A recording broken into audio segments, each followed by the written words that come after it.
Bueno, shalom, shalom, shalom. Aquí estamos como en cada cita semanal aprendiendo de todas las maravillas de la Torah, esas maravillas que nunca vimos. Que el Padre en su infinita sabiduría nos tuvo velados por tanto tiempo, pero que nos está llamando hoy a descubrir todos esta cantidad de revelaciones detrás de lo que habíamos leído nosotros como una simple historia. Yo los invito a que entremos de lleno porque tenemos tantos temas hoy que vamos a comenzar directamente sin preámbulos en la Parashá Beshalach, cuando él mandó, que es la porción de la Torá, que es Éxodo Shemot 13, 17 hasta el capítulo 17, 16. Tenemos casi 4 capítulos completos, pero llenos de enseñanza. Ustedes van a ver que lo que vamos a aprender hoy realmente es maravilloso. Tenemos muchos temas diferentes y esto hace de esta parachá algo muy importante porque nos va a hablar a nosotros del primer y segundo éxodo, nos va a hablar de la presencia de la imagen visible de Elohim, nos va a hablar del cántico de Moisés en el primero y en el segundo éxodo. Él nos va a hablar de las aguas amargas, de la ordenanza del Shabbat, de la roca de Oreb. Mejor dicho, vamos a ver, pongan atención para que vayan aprendiendo tema por tema. Este fin de semana, o sea, en ese Shabbat donde se lee esta porción de la Torah, que se llama Beshalach, se llama el Shabbat Shirah, que nos está hablando precisamente del gozo del paso del Mar Rojo. Esto es un evento que hoy lo vamos a analizar y ustedes van a ver cuánto vamos a aprender de esa situación tan especial en la vida de nosotros los creyentes. Ahí donde se pudo ver no solamente el infinito poder del Todopoderoso, sino todas las opciones que nosotros tenemos también para el futuro, porque recuerden, todo lo que fue será, no hay nada nuevo debajo del sol. Recordemos antes de entrar en la porción que una de las cosas más importantes que aprendimos en la porción pasada es que del proceso de Pesach y de pan sin levadura, que ya vimos todo lo que implica el salir del pecado, dejar atrás a Egipto, tener el cordero sacrificado para que la sangre nos sirviera de protección, nos sería a nosotros como una señal sobre la mano y como un memorial delante de los ojos para que la Torá de Yahweh esté en nuestra boca. Ese memorial en la frente y en la mano es muy significativo para el segundo éxodo, que es el de nosotros, porque pues ya entenderán de qué se trata. El tener la señal del Eterno es lo que nos permite a nosotros caminar con seguridad en un medio que se va volviendo cada vez más oscuro y con peores pronósticos, digamos, a nivel mundial. Vamos entonces a la porción de la parachá. Éxodo o Shemot 13, 17. Y luego que Faraón dejó ir al pueblo, el Eterno no los llevó por el camino de la tierra de los filisteos que estaba cerca, porque dijo el Eterno, para que no se arrepienta el pueblo cuando vea la guerra y se vuelva a Egipto. Mas hizo el Eterno que el pueblo rodease por el camino del desierto del Mar Rojo, y subieron los hijos de Israel de Egipto armados. Fíjense cuántas cosas nomás encontramos aquí. Lo primero, finalmente, ya sabemos, después de la muerte de los primogénitos, Faraón ya deja ir al pueblo y los egipcios le entregan sus riquezas al pueblo de Israel. Pero dice que el Eterno no los llevó por la tierra de filisteos porque sabía que allí iba a haber oposición, iba a haber guerra. Y dijo, este pueblo apenas vea guerra, se devuelve. ¿Eso de qué nos está hablando a nosotros? Eso no solamente era en ese momento porque ellos decimos porque tenían una mente de esclavitud, no. Eso nos está hablando directamente a nosotros, al corazón. Porque saben una cosa, eso lo vemos a diario. Las personas que inician y se levantan con muchísimo gozo, pero a la menor oposición de la familia, del pastor, de la congregación, de los amigos, del que sea, dan marcha atrás y se olvidan de todo. Eso no lo había, recordemos que eso no lo había anunciado Yeshua en Mateo 13, 20, 21. Nos dijo: el que recibe la semilla del sembrador con gozo, pero ante la presión, la tribulación o la persecución se aparta. Hoy estamos viendo nosotros eso. ¿Cuántas personas están dejando a Yeshua solamente por la presión de grupo? Porque si creen Yeshua, como dice la escritura, se burlan de ellos. Entonces, para pasar al equipo de los burladores, más bien se van a aprender unas cosas absolutamente absurdas, inventadas por el maestro de turno. Pero fíjense, la presión, ¿qué es lo que hace? La presión social siempre ha sido un problema muy interesante de analizar en la psicología. Recuerden que yo soy psicóloga, así que para mí este tema de la presión social es algo que conozco suficientemente. Entonces dijo el Eterno: bueno, no lo voy a hacer pasar acá, muchos se van a devolver, pero más bien hizo que rodeasen el camino del desierto del Mar Rojo. Y dice que los hijos de Israel subieron armados. Nosotros tenemos que salir del mundo, tenemos que salir armados. ¿Armados con qué? Armados con la palabra del Eterno, con la espada de dos filos.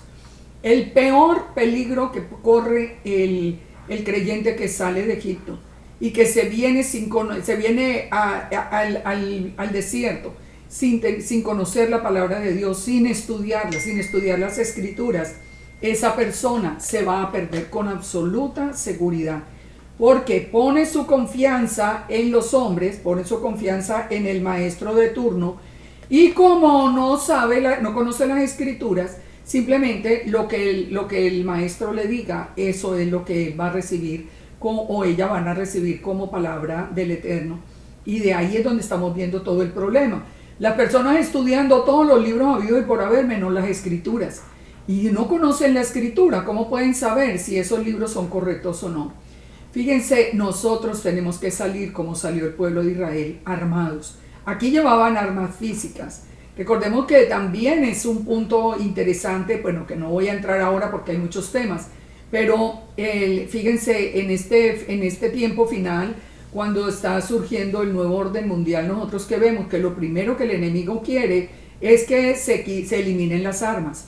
Siempre todo ese movimiento en contra del Eterno, lo primero que promueve es que se eliminen las armas. Y se hacen inclusive atentados a propósito para poder pedir que las armas se eliminen. El enemigo sabe que mientras existan armas en las manos de las personas correctas, jamás podrán tener no van a poder tener control sobre ellas. Cuando nosotros tenemos la espada de dos filos, cuando nosotros conocemos la palabra, créame que nadie nos va a engañar, nadie nos engaña, porque a mí por lo menos, ustedes lo han visto tal vez, y yo le puedo dar testimonio de eso. Yo escucho una enseñanza y yo le puedo decir con absoluta seguridad si esa enseñanza está en la escritura o no, si es parte de la escritura o no. ¿Por qué? Porque prácticamente yo diría que me la he aprendido de pasta a pasta. Es decir, conocer la escritura nos da a nosotros seguridad en lo que estamos haciendo. Sigamos entonces adelante. Los huesos de José, Shemot o Éxodo 13. Dice: tomó también consigo Moisés los huesos de José, el cual había juramentado a los hijos de Israel diciendo: el Eterno ciertamente os visitará y haréis subir mis huesos de aquí con vosotros. Los huesos de José tenían que ser llevados. Él les hizo hacer la promesa, porque recuerden que han pasado como 400 años. Bueno, es difícil calcularlo, pero en general 400 años. Pero fíjense esto tan importante, ¿por qué se establece este punto acá que se hace referencia a que ya antes de salir fueron por los huesos de José? Porque todo Israel debe estar restaurado al final para entrar en la tierra prometida. Recordemos, los huesos secos que se van a levantar al final son digamos que es como el cumplimiento de esto que está pasando cuando los huesos secos de José fueron llevados por Moisés para la tierra prometida. Nosotros estábamos sin la Torá, estábamos sin vida espiritual, y hoy estamos siendo resucitados y las 12 tribus de Israel se están levantando. De manera que el cumplimiento de esta promesa es importante, ninguno se podía quedar por fuera. Y el Eterno hace una promesa que es muy interesante, dice que ninguno de los que han sido elegidos se quedará, se perderá en el camino. Cuando nosotros vemos la protección del Eterno, nosotros sabemos que de verdad Él nos llamó a que regresáramos de nuevo a casa, para que regresáramos y pudiéramos un día reinar con Yeshua. Dice, partieron entonces de Sucot y acamparon en Etam a la entrada del desierto. Recordemos que la primera jornada fue de Ramesés a Sucot, que ya lo analizamos la vez pasada, que era de Ramesés, que es la ciudad del sol, o sea, del culto al sol, hasta Sucot, que es la protección del Eterno. Aquí va a pasar algo muy interesante con esta jornada. Vamos a verlo en Éxodo 13, 21. Lo primero que advierte el Eterno antes de decir por qué va a llevar el pueblo hasta el Mar Rojo, va a ser precisamente decirle al pueblo que Él está con nosotros, que Él no se dormirá, no se adormecerá ni dormirá el que guarda Israel. Éxodo 13, 21 dice, y el Eterno iba delante de ellos, de día en una columna de nube, para guiarlos por el camino, y de noche en una columna de fuego, para alumbrarles, a fin de que anduviesen de día y de noche. Nunca se apartó de delante del pueblo la columna de nube de día, ni de noche la columna de fuego. Nunca se apartó ni de día ni de noche. Por eso es que el Salmo nos dice, no se adormecerá ni dormirá el que guarda a Israel. Cuando nosotros estamos bajo las alas del Todopoderoso, Él nos guarda. Si dormimos, Él nos guarda. Si nos levantamos, Él nos guarda. Si vamos por el camino, en la ida, en el regreso. Pero tenemos que estar en obediencia y creerle a su palabra. Pero es de verdad una fuente impresionante de seguridad y de confianza la que nosotros podemos tener con respecto al Todopoderoso. Él va a ir delante de nosotros, así como fue aquí en la salida de Egipto, delante del pueblo, en una columna de nube para guiarlos y en una columna de fuego para alumbrarles. Lo que a ellos les faltaba, lo suplía, porque recuerden que Él es Yahweh Jireh, es nuestro proveedor. Esa presencia del Eterno en medio del pueblo, ha sido llamada dentro del judaísmo el Sarjapanim, o el ángel de la presencia. Y el Eterno le asegura a Moisés que es Sarjapanim el que va a ir frente a él. Él explica que su presencia, en hebreo la palabra panai, es el que viene de panim o cara, irá delante de él. Así que Sarjapanim será el que va delante del pueblo de Israel. Ahora, ¿quién es Sarjapanim? Es muy interesante también siempre recordar que en el día de Rosh Hashanah o en el día de Yom Teruah, los judíos más ortodoxos están haciendo siempre una oración a Yeshua Sarjapanim, para que sirva de intermediario entre ellos y el Eterno. Eso no es una coincidencia. Aunque no tienen la revelación, las oraciones que hacen lo nombran, que Sarjapanim es Yeshua. Y nosotros que sí tenemos la revelación, podemos asegurar que Yeshua es la imagen visible de Elohim, es el ángel de la cara, es el príncipe de la presencia, es la imagen visible del Elohim invisible. Entonces, Éxodo 13, 21 establece claramente que es el Eterno y no un ángel. Fíjese que dice, Yahweh iba delante de ellos. Ahora, nosotros sabemos que el Eterno no puede estar en medio de nosotros los seres humanos, porque seríamos consumidos. Entonces, ¿quién es? La imagen visible de Elohim. Hay una imagen visible de Elohim que es absolutamente cierta y que nosotros la conocimos y hemos creído en él como Yeshua. Entonces dice Sarjapanim es la presencia o la manifestación de Elohim. Esto lo dice el mismo judaísmo. Bueno, yo les digo por qué. No porque a mí me haga falta la opinión para creer, pero es que está validado, y yo no sé, la gente cuando lee de enseñanzas que lo llevan por fuera de las escrituras a qué es que le creen. Es que es muy interesante. Se dice, es la misma expresión del Eterno, es la misma manifestación del Eterno. Fíjense que hay un capítulo en las escrituras que es muy interesante de leer, que es Isaías 63. Ese capítulo comienza con la descripción exacta y profética del Mesías haciendo juicio al mundo en la segunda venida. O sea, si ustedes leen todo Isaías 63 lo van a ver. Pero lo llama Sar Japanín, llama a Yeshua, al Mesías, lo llama Sar Japanín. ¿Qué nos dice Isaías 63:7? Fíjese que es muy interesante que nos nombra las tres manifestaciones del Eterno. De las misericordias de Yahweh, dice, haré memoria. De las alabanzas de Yahweh, conforme a todo lo que el Eterno nos ha dado, y de la grandeza de sus beneficios hacia la casa de Israel, que les ha hecho según las misericordias y según la multitud de sus piedades. O sea, primero que todo nos recuerda al Eterno con toda su misericordia que es infinita. Dice el verso 8, porque dijo, ciertamente mi pueblo son hijos que no mienten, y fue su Salvador, fue su salvación, fue su Yeshua. Dice, ciertamente mi pueblo, dice, del pueblo que no miente, dice, fue su Salvador. ¿Quién es el Salvador? El Eterno mismo es el Salvador. Y el Eterno también nos dijo a través del profeta Isaías que no había otro Salvador fuera de él. Así que cuando nosotros creemos en Yeshua, que es nuestro Salvador, nosotros estamos entendiendo a la luz de la Escritura que es el mismo Eterno. Entonces dice, en toda angustia de ellos, él fue angustiado. O sea, el Eterno fue angustiado con la angustia del pueblo. Recuerden que aún en Egipto el pueblo clamó al Eterno y el Eterno dice, se acordó de su pueblo.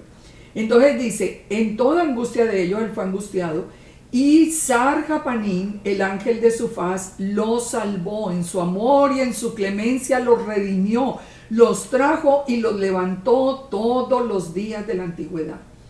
¿Quién es el que el Eterno es el que oye, el que tiene misericordia? Pero cuando se va a aparecer para proteger al pueblo, lo llama el ángel de la faz, o Sar Japanín. Esto está en el mismo texto de Isaías 63. Entonces dice, la presencia del Eterno ha acompañado a Israel desde el principio. Mas ellos fueron rebeldes, se hicieron enojar su Santo Espíritu, por lo cual se les volvió enemigo y él mismo peleó contra ellos. Mire, para todos los que se aterrorizan y se burlan y echan atrás creyendo una cantidad de historias fantásticas de Wikipedia, yo tengo para decirles esto: lean Isaías 63, para que ustedes vean el Ejad del Eterno, con sus tres manifestaciones, el Eterno como el Padre Misericordioso, el Eterno como Sar Japanín, o el Príncipe de la Presencia, como Yeshua Sar Japanín, y el Espíritu Santo, al que nosotros los creyentes podemos hacer enojar. Entonces aquí muchos dirán, ay, es que ya creen en la Trinidad. No, yo no creo en la Trinidad, porque la Trinidad, y aprovecho para explicar esto para los que no han tenido esto claro, la Trinidad decía que eran tres personas distintas, no uno solo que se manifiesta como el Padre, como el Hijo, y que envía su mismo Espíritu. Es que no estamos hablando de tres personas distintas. Hoy se cambió por dos personas distintas, le quitaron un hito, pero eso tampoco es verdad. El Eterno es uno, es un Ejad, y se manifiesta a través de su misericordia, de su amor eterno, pero también de su imagen visible y del Rúa que nos envía para llevarnos a toda la verdad. Entonces, no le tengamos miedo a entender esta verdad. Trinidad es diferente, Trinidad son tres distintos. Y mire lo curioso, la gente en cambio le cree a que hay dos distintos. A que no, ya no son tres y no dos. Ah, no, ahí sí quedan felices. Pero si uno dice que es uno solo, ah, no, ahí sí no. Cuando la palabra está diciendo que el Eterno es un Ejad, es uno. Yahweh nuestro Elohim, uno es un Ejad. Entonces, en Isaías 63:7 vemos ese Ejad perfecto. Ahora, pero sigue diciendo, pero se acordó de los días antiguos de Moisés y de su pueblo, diciendo, ¿Dónde está el que les hizo subir del mar con el pastor de su rebaño? ¿Dónde el que puso en medio de él su Santo Espíritu? Aquí sigue hablando Isaías, recordando por qué se enoja el Santo Espíritu de Elohim. Pero ¿por qué? Porque nos está diciendo, en el tiempo de Moisés, él los hizo subir del mar. Él hizo todas las, puso todo el poder a la vista del pueblo. Pero dice, ¿dónde el que puso en medio de él su Santo Espíritu, el que los guió por la diestra de Moisés, con el brazo de su gloria, el que dividió las aguas delante de ellos, haciendo así nombre perpetuo, el que los condujo por los abismos como un caballo por el desierto sin que tropezaran? Fíjese, eso es lo que a nosotros nos tiene que hacer reflexionar. Pero para poder llegar a este punto, ustedes se tienen que leer las escrituras. Para uno poderse acordar, el profeta Isaías nos dice, que hablando del tema de la salida de Egipto, nos dice cómo es que nosotros hacemos enojar el Santo Espíritu de Elohim, el Rúa Elohim.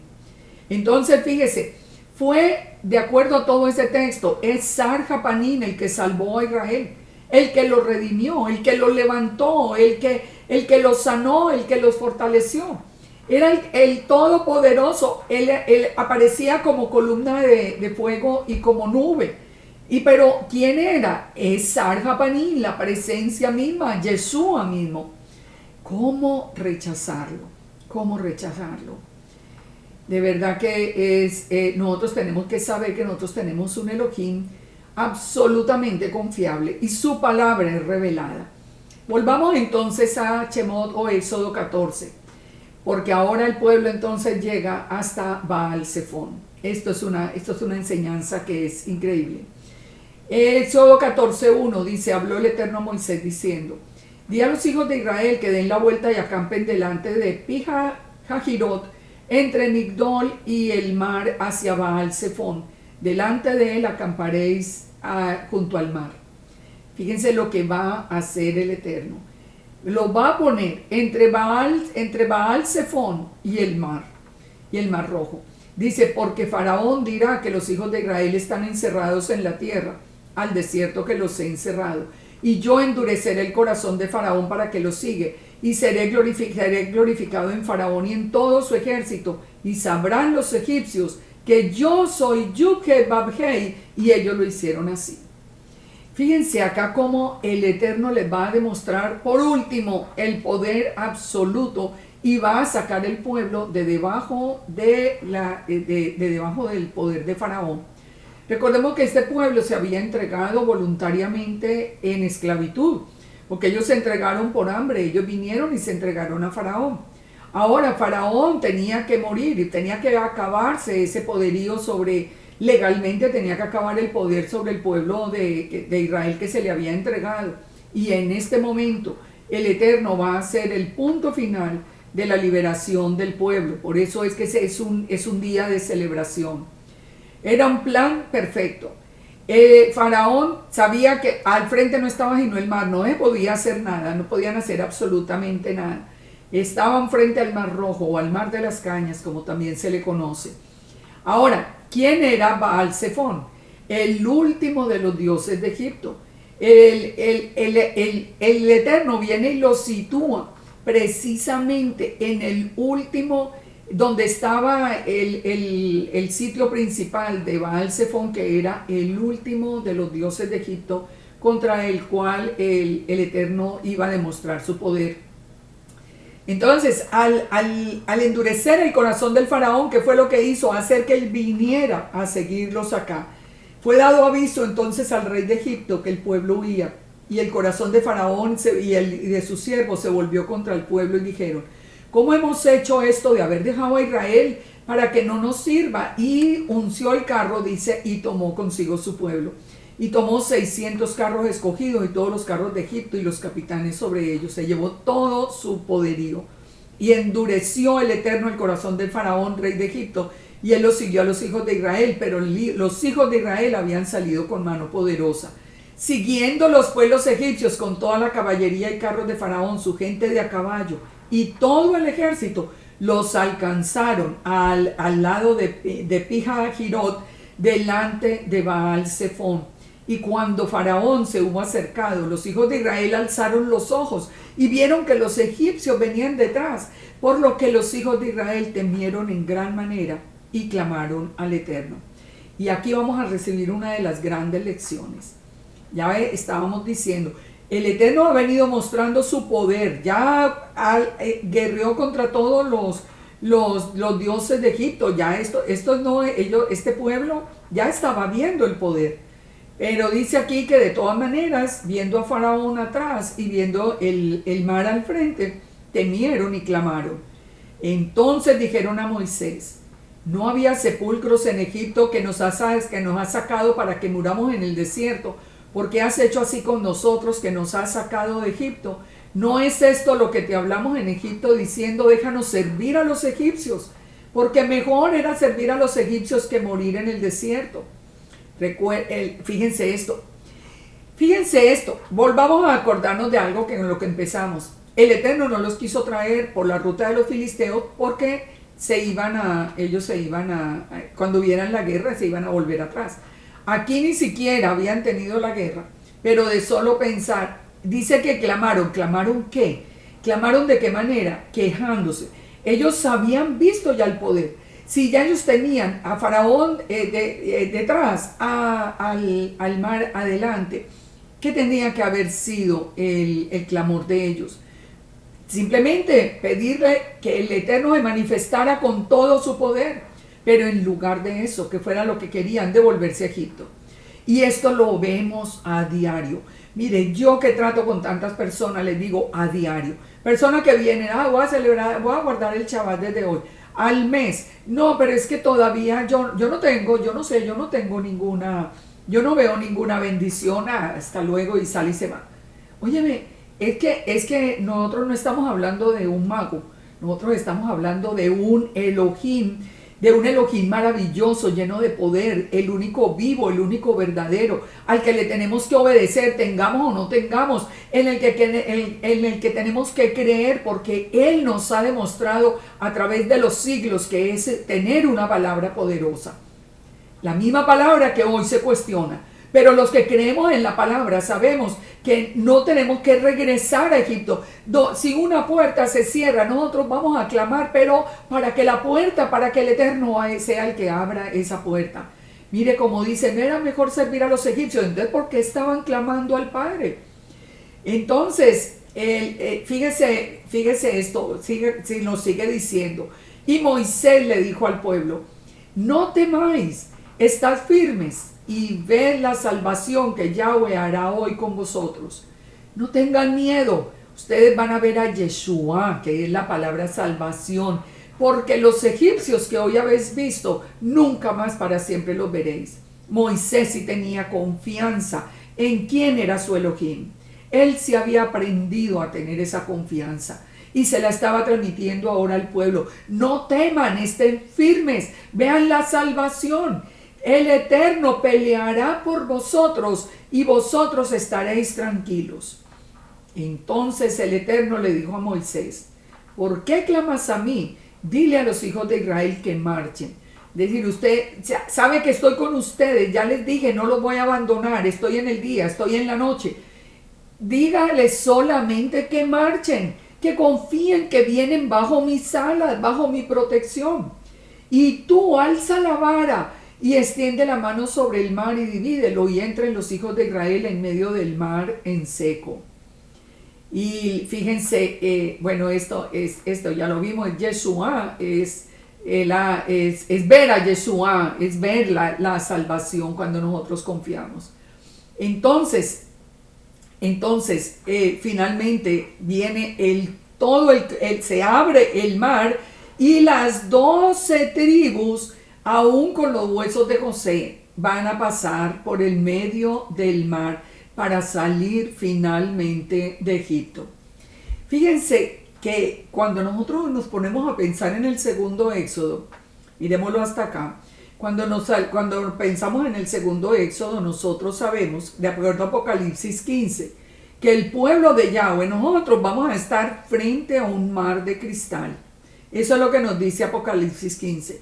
Y el faraón de turno viene persiguiéndonos, la bestia viene persiguiéndonos. Y viene victorioso, celebrando. Y fíjese, pero nosotros vamos a tener la misma ruta.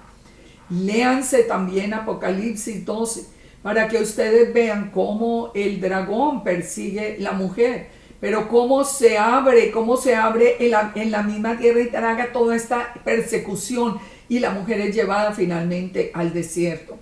Nosotros tenemos en el libro de Revelación o de Apocalipsis, nosotros tenemos todo lo que va a pasar en el segundo éxodo.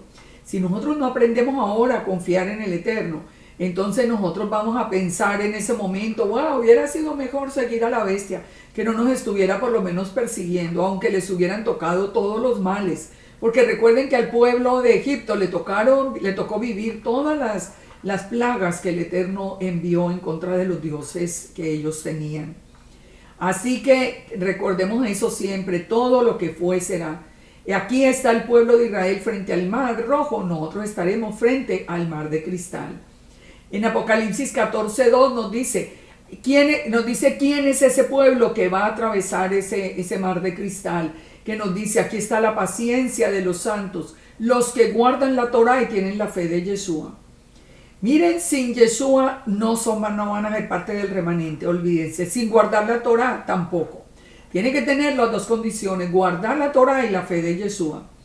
El segundo éxodo, recordemos que está anunciado en Jeremías 23:7, cuando nos dice que vendrá un tiempo en el que no se dirá más, vive Yahweh que hizo subir a los hijos de Israel de la tierra de Egipto, sino vive Yahweh que hizo subir a los hijos de Israel de todas las tierras donde los había echado. Y eso es lo que está pasando hoy. Nos estamos preparando para ese segundo éxodo. Así que nosotros tenemos que aprender aún de las fallas del primero, para que nosotros por fin podamos empezar a confiar. Pero saben, lo vemos día a día. Es un retroceso absoluto. Miren, yo me sorprendo, es que de pronto muchos que ustedes que están escuchando llevan muy poco en este tiempo de la restauración de Israel. Pero es que yo ya llevo 20 años. Y hace 20 años, cuando aprendíamos, confiábamos, cantábamos, nos gozábamos. Pero hoy, ¿qué es lo que está pasando?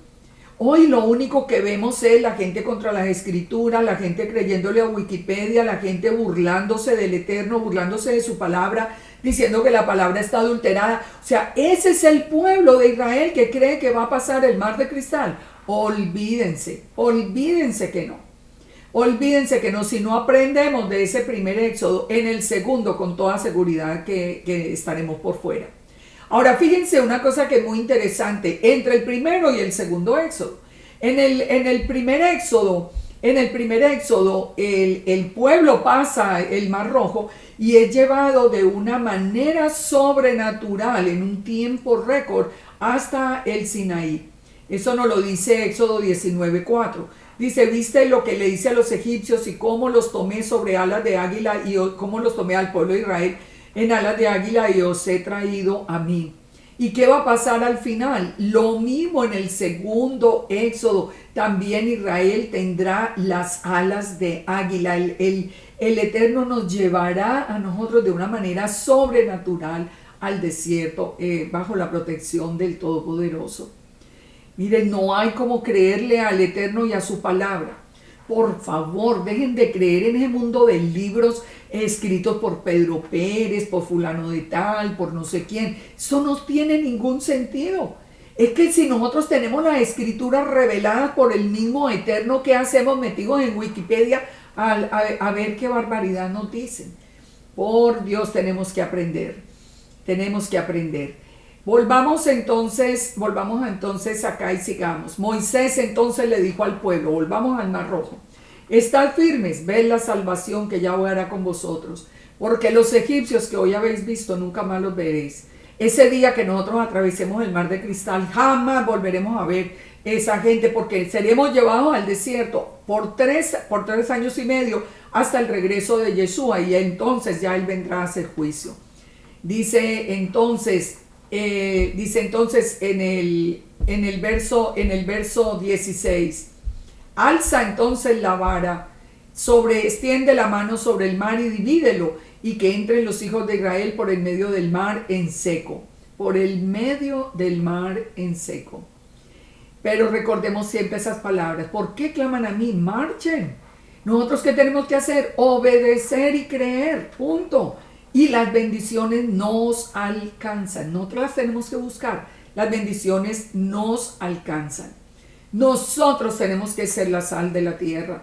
Nosotros ya fuimos llamados a ser sal y luz. Pero sabe una cosa, la sal que hoy vemos es absolutamente insípida. Esa sal que no cree en el Eterno, esa sal que no cree en la palabra, que se burla, esa sal ya no sirve para nada.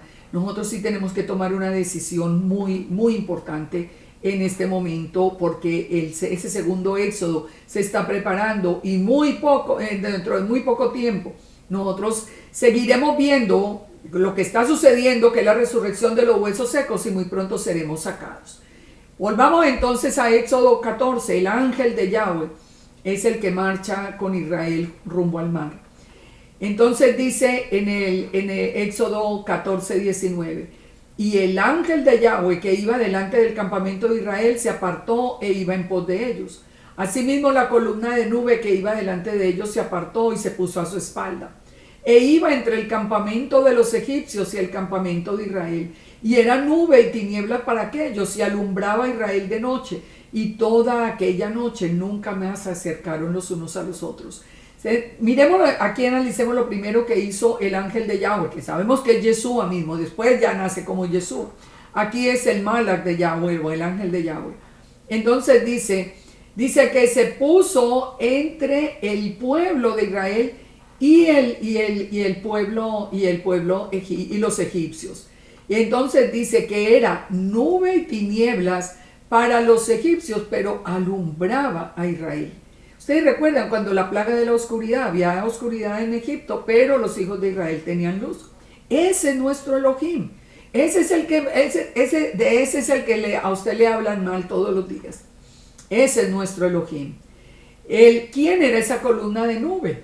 Entonces fíjese, dice, Yahweh iba delante de ellos en la columna de nube. En la columna de nube estaba el Eterno. Y aquí nos dice que iba a ir delante del pueblo. Y de que delante del pueblo, ¿quién dice después en Éxodo 14, 19 que va? El ángel de Yahweh. Ahora está presente el Eterno, está presente el ángel de Yahweh. Porque recuerde que están separados mientras se hace todo. Salió el ángel de Yahweh, es una emanación de Elohim. Yeshua mismo dijo, yo del Padre he salido. Ahí están guardándolos y están haciendo todo el plan hasta que al final, cuando regrese ya en la segunda venida, volverá a ser uno con el Padre.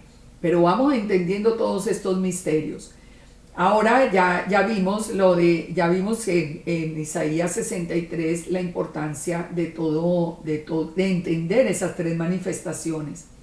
Dice entonces en el verso 20, e iba uno solo entre el campamento de los egipcios y el campamento de Israel. Noten esto, para poder aprender el Ejad, es que yo quiero hacer énfasis para que ustedes vayan aprendiendo lo que es la revelación del Ejad. En el versículo anterior es como si el padre va adelante y el hijo va atrás, confundiendo al pueblo egipcio. Pero cuando dice el verso 20, dice, e iba uno solo entre el campamento de los egipcios y el campamento de Israel.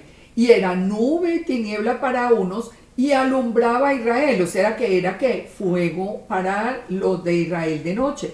Y en aquella noche nunca se acercaron los unos y los otros. El Eterno tiene el poder absoluto. Entonces, fíjese, Yeshua que nos dijo a nosotros, yo soy la luz del mundo, el que me sigue no andará en tinieblas. Es lo mismo que está diciendo acá. Ese pueblo de Israel, hacía que los egipcios sintieran tinieblas alrededor, pero para el pueblo de Israel, él era su luz. Extendió entonces Moisés la mano sobre el mar e hizo el Eterno que el mar se retirase con recio viento oriental toda aquella noche.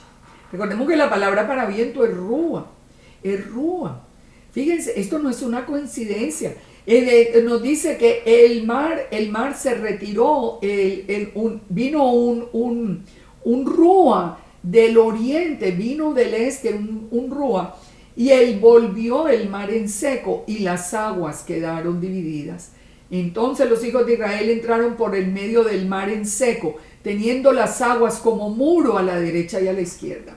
El mar se abrió literalmente. El poder del rúa que vino del oriente hizo que se levantaran el mar como si fueran dos paredes que formaban ese camino para que el pueblo de Israel pudiera pasar. Ahora, miremos algo que es muy interesante. ¿Qué día entró el pueblo de Israel al Mar Rojo? Porque esto es muy significativo. La historia no es que simplemente cualquier día lo pasaron. Fíjese, el primer día vinieron de Ramesés a Sucot, ya lo analizamos. El segundo día salieron de Sucot y fueron hasta Etam, ese era el segundo día. Y el tercer día salieron de Etam y volvieron sobre Pijahirot y acamparon allí frente al Mar Rojo. 3 días, al final de esos 3 días y 3 noches, ellos están entrando al Mar Rojo. ¿De qué nos está hablando? Nos está hablando del día de Pesaj y nos está hablando de 3 días y 3 noches hasta que ven la salvación de Yahweh, hasta que ven a Yeshua otra vez. 3 días. ¿De qué nos está hablando esto? Lógicamente que nos está hablando de resurrección, que nos está hablando de la fiesta de los primeros frutos, porque estos eran los primeros frutos de Israel que salían directamente al desierto. Entonces, ¿qué era cómo podemos interpretar ese paso por el medio del mar? Como un tevilá, como un bautizo, como un baño ritual, como una inmersión que el pueblo estaba haciendo para simbolizar la muerte a la vida anterior y la entrada a una nueva vida, ya como el pueblo de Israel completamente libre bajo la protección del Eterno. Entonces, fíjese, aquí entendemos nosotros en 1 Corintios lo que nos dice Pablo. No quiero que ignoréis, hermanos, que nuestros padres estuvieron bajo la nube y todos pasaron por el mar. Y en Moisés todos fueron sumergidos en la nube y en el mar. Y fueron sumergidos, fueron bautizados, era como ese de Bilá. Y todos comieron el mismo alimento espiritual y bebieron la bebida espiritual, porque bebían de la roca espiritual que los seguían. Y la roca era el Mesías. La roca era Yeshua. El mismo Pablo nos está diciendo lo que yo hoy les estoy enseñando. Yeshua era el que venía con ellos. Ellos pasaron, cuando ellos empiezan a pasar entre las aguas, fue un tevilá. ¿Quién era el que los venía protegiendo? El ángel de Yahweh. ¿Qué es quién? Yeshua. ¿Qué es Yeshua? El mismo Pablo lo llama como el Mesías. Ahora, fíjese en lo que nos dice en Romanos 6:1. ¿Qué pues diremos? ¿Perseveraremos en el pecado para que la gracia abunde? De ninguna manera. Porque los que hemos muerto al pecado, ¿cómo viviremos aún en él? ¿No sabéis que todos hemos sido bautizados en Yeshua el Mesías? Hemos sido bautizados en su muerte, porque somos sepultados con él para muerte en el bautismo, a fin de que como Yeshua resucitó de los muertos por la gloria del Padre, así también nosotros andemos en una vida nueva.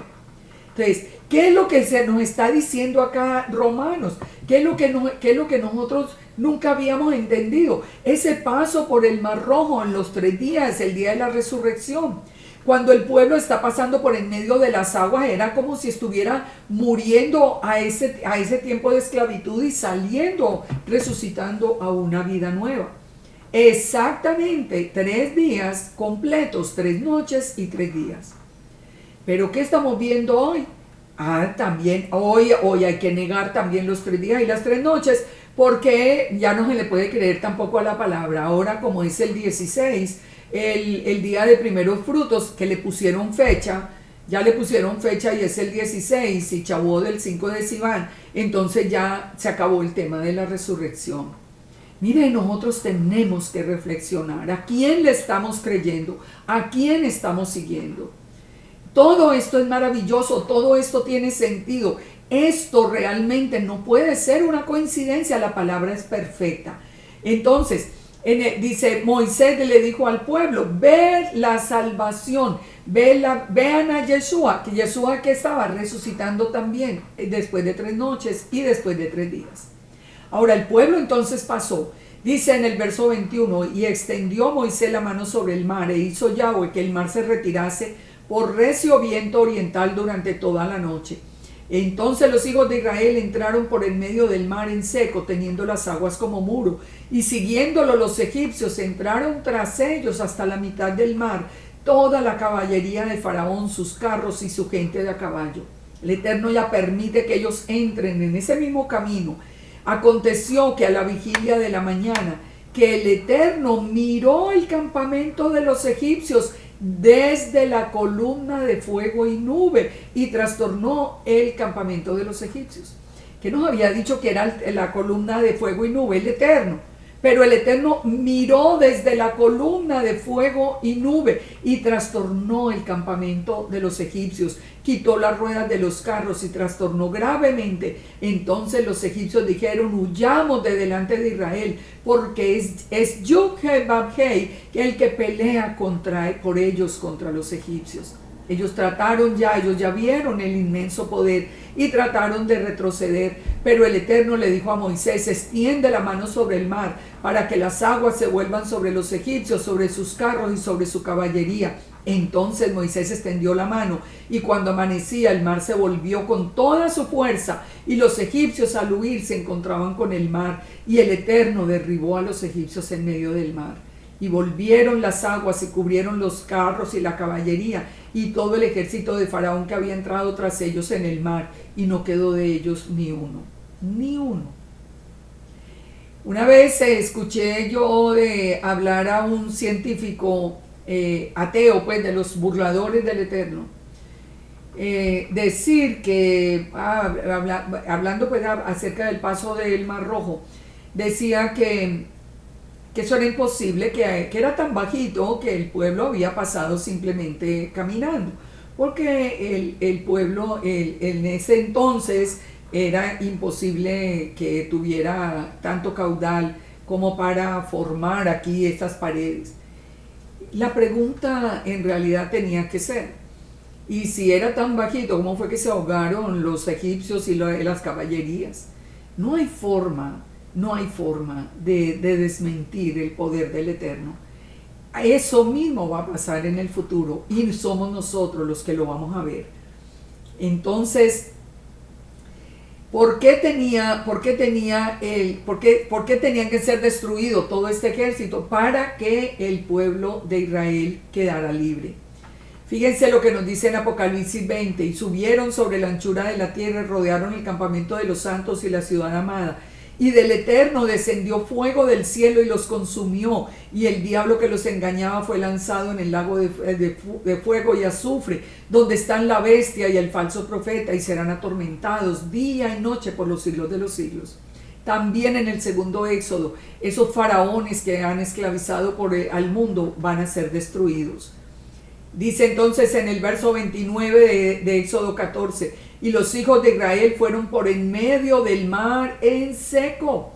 Y ellos, dice, vio Israel el día que ya los egipcios estaban muertos. Dice, así salvó el Eterno a Israel de la mano de los egipcios. E Israel vio a los egipcios muertos a la orilla del mar. Y vio Israel aquel grande hecho que Yahweh ejecutó contra los egipcios. Y el pueblo temió al Eterno y creyeron a Yahweh y a Moisés su siervo.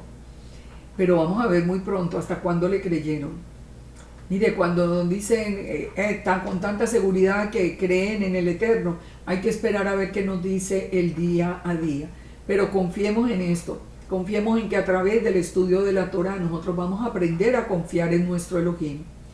Entonces, ¿qué pasó? El pueblo, cuando ya vio el ejército de Egipto destruido, cuando ellos habían ya sido salvados al otro lado del Mar Rojo, vinieron y entonaron el cántico de Moisés.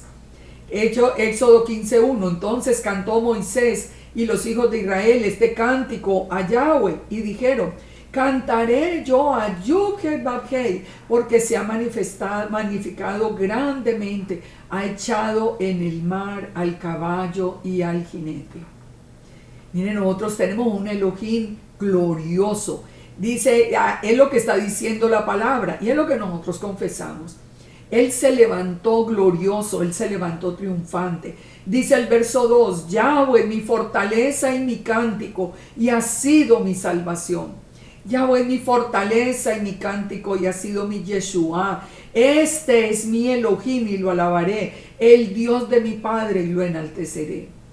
Es que nosotros hemos visto maravillas del Eterno, pero así como este pueblo le da la espalda tan fácil, hay tantos que le dan la espalda tan fácil por cualquier cosa.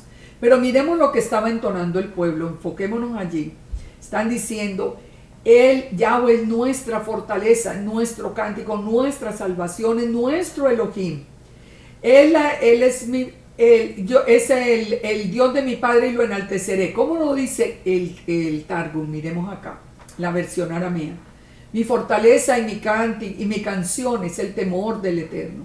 Él habló con su memra, con su palabra, con su sabiduría. Y Él se convirtió en mi Salvador. Fíjese que el Targum siempre habla muy claro de Yeshua como la imagen visible de Elohim. Él es mi Elohim y construiré para Él un templo, el Elohim de mi Padre, a quien serviré delante de Él. Mi salvación, mi Yeshua, mi Yeshua. Ese es nuestro Padre. Él, en el verso 3 que nos dice que Yahweh es varón de guerra, que Yahweh es su nombre. La palabra acá nosotros la encontramos, el varón de guerra, el varón, el Milhamá, es el varón de guerra. Él dice, Yahweh es su nombre de guerra. ¿Qué nos dice el Salmo 24:7? Alzado puertas vuestras cabezas, alzado vosotras puertas eternas, y entrará el Rey de Gloria. ¿Quién es este Rey de Gloria? Yahweh el fuerte, el valiente, Yahweh el poderoso en batalla. Alzado puertas vuestras cabezas y alzado vosotras puertas eternas, y entrará el Rey de Gloria. ¿Quién es el Rey de Gloria? Yahweh de los ejércitos es el Rey de la Gloria. Fíjense aquí, es que todo lo que hay de aquí de enseñanza, primero nos está diciendo que Él es poderoso en batalla, porque Él es varón de guerra. Yo no entiendo cómo no le tienen temor a hablar las cosas tan terribles que se dicen hoy. Hoy que ya lo volvieron hasta un Dios falso, pues ya nos dicen que es un Dios falso traído. Pero ¿cómo no tienen temor si el Eterno es un varón de guerra? Es que Él es poderoso en batalla. Pero nos dice también que el Rey de Gloria es también Yahweh de los ejércitos. ¿Y Yahweh de los ejércitos quién es? La imagen visible de Yahweh.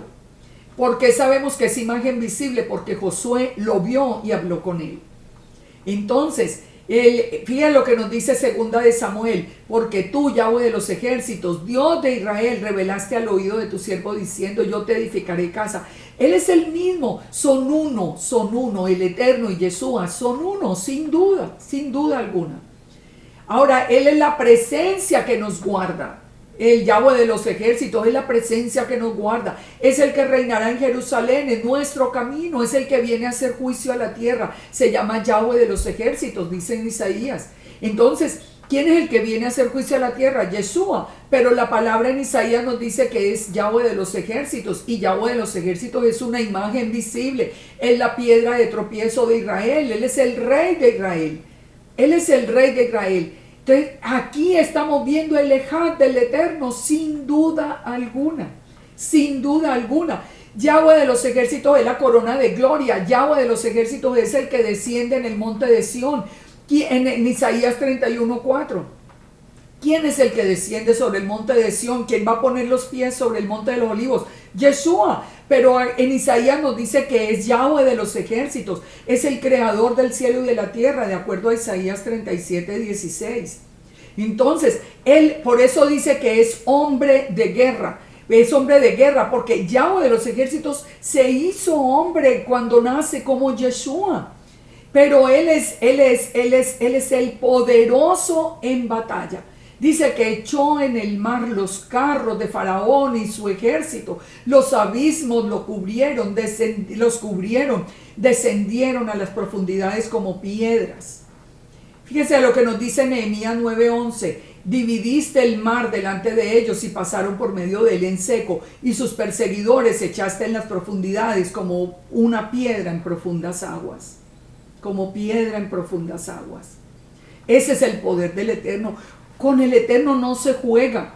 Con el Eterno no se juega. Cualquier cosa, preferible que se olviden y den marcha atrás, a que empiecen con el atrevimiento con que hoy se está enfrentando al Todopoderoso. Nos dice, sigue diciendo entonces Éxodo 15:6, tu diestra, oh Yahweh, ha sido magnificada en poder. Tu diestra, oh Yahweh, ha quebrantado al enemigo. ¿Quién es la diestra de Yahweh? Yeshua. Es que son uno. La diestra, la mano derecha del Eterno es Yeshua. Dice, y con la grandeza de tu poder has derribado a los que se levantaron contra ti. Enviaste tu ira, los consumió como hojarasca. Esos que se están levantando hoy contra el Eterno, pero juicio viene sobre ellos. Porque es que están retando al poder del único Elohim verdadero. En el Salmo 118:14 dice, mi fortaleza y mi cántico es Yahweh, y él me ha sido por Yeshua, por salvación. Voz de júbilo y de salvación hay en la tienda de los justos. La diestra de Yahweh hace proeza, la diestra de Yahweh es sublime, la diestra de Yahweh hace valentías. ¿Quién es esa diestra de Yahweh? Es Yeshua, es Yeshua. La diestra en el Targum nos dice que la diestra de Yahweh es un antropomorfismo, o sea, una imagen del Eterno en la forma de un hombre. ¿Quién es? Yeshua. Dice que es la menra de Yahweh. Dice que la diestra de Yahweh es una imagen visible de Elohim en la forma de un hombre. Fíjense en el Salmo 110, ¿no? Cuando nos dice, Yahweh dijo a mi Señor, siéntate a mi diestra hasta que ponga a tus enemigos por estrado de tus pies. Aquí es donde David está reconociendo que Yeshua es también su Señor. Dijo Yahweh a mi Señor. ¿Quién es el que está sentado a la derecha? Yeshua. Y entonces le dice, el Eterno enviará desde Sión la vara de tu poder, domina en medio de tus enemigos, porque es varón de guerra. Tu pueblo se te ofrecerá voluntariamente en el día de tu poder. Nosotros nos ofrecemos voluntariamente a Yeshua. Entonces dice, en la hermosura de la santidad, desde el seno de la aurora, tienes el rocío de la juventud. Juró Yahweh, no se arrepentirá. Tú eres sacerdote para siempre, según el orden de Melquisedec. ¿De quién está hablando? ¿Quién es el sacerdote en el orden de Melquisedec? Yeshua. No nosotros, Yeshua es el que es el sacerdote. ¿De quién está hablando en el Salmo 110 David? Que es la mano, que es la diestra del Eterno. Yeshua, Yeshua es. Dice, el Señor está a tu diestra, quebrantará a los reyes en el día de su ira, juzgará a las naciones. ¿Quién es el que va a juzgar? Yeshua, la mano derecha del Eterno. Entonces, por eso, cuando volvemos acá al cántico de Moisés, entendemos quién es esa mano derecha. Sí, dice en el verso 8, al soplo de tu aliento se amontonaron las aguas, se juntaron las corrientes como un montón, los abismos se cuajaron en medio del mar. En el Targum nos dice este verso, con la palabra de tu boca las aguas se volvieron inteligentes que le dijeron, deja pasar a Israel y que mueran y que se cierren sobre los egipcios. O sea, las aguas tuvieron la sabiduría de no cerrarse antes de que pasara el último de los israelitas. Por eso dice, las aguas se juntaron al soplo de tu aliento. ¿De qué nos está hablando? Del Rúa, del Espíritu Santo de Elohim, del Rúa Elohim. En Éxodo 15:9, entonces dice, el enemigo dijo, perseguiré, apresaré, repartiré despojos, mi alma se saciará de ellos, sacaré mi espada, los destruirá mi mano. Pero tú soplaste con tu rúa y el mar los cubrió y se hundieron como plomo. Es que el Eterno nos ve a nosotros y nosotros realmente somos como hierba del campo. Enfrentarnos nosotros al Todopoderoso es algo que francamente es absoluta necedad. Absoluta necedad. Entonces sigue diciendo, ¿quién como tú, Yahweh, entre los dioses? Es que no es sino uno. El único Elohim verdadero es Yud, He, Vav, He. No más, no hay otro. ¿Quién como tú entre los dioses? ¿Quién como tú, Yahweh, entre los Elohim? Entre los Elohim. ¿Quién como tú, magnífico en santidad? Es el único santo. Terrible en maravillosas hazañas. ¿Cuál más? ¿Qué más nos falta a nosotros para que creamos? Hacedor de prodigios. Ustedes se acuerdan cómo lo hemos aprendido a cantar en hebreo tan lindo cuando decimos Mi kamoja baelin Adonai, Mi kamoja nedar bakodes, norá tehilot ose pele. Hacedor de prodigios, hacedor de maravillas. ¿Quién como tú, Yahweh, entre los Elohim? Ese es nuestro Elohim. ¿Cómo pueden poner hombres en lugar de él? Es que, francamente, en Isaías 6:1 dice que en el año en que murió el rey Usías, vi al Señor sentado sobre un trono alto y sublime, y sus faldas llenaban el templo, y por encima había serafines, cada uno tenía 6 alas, con 2 cubrían sus rostros, sus pies, y con 2 volaban.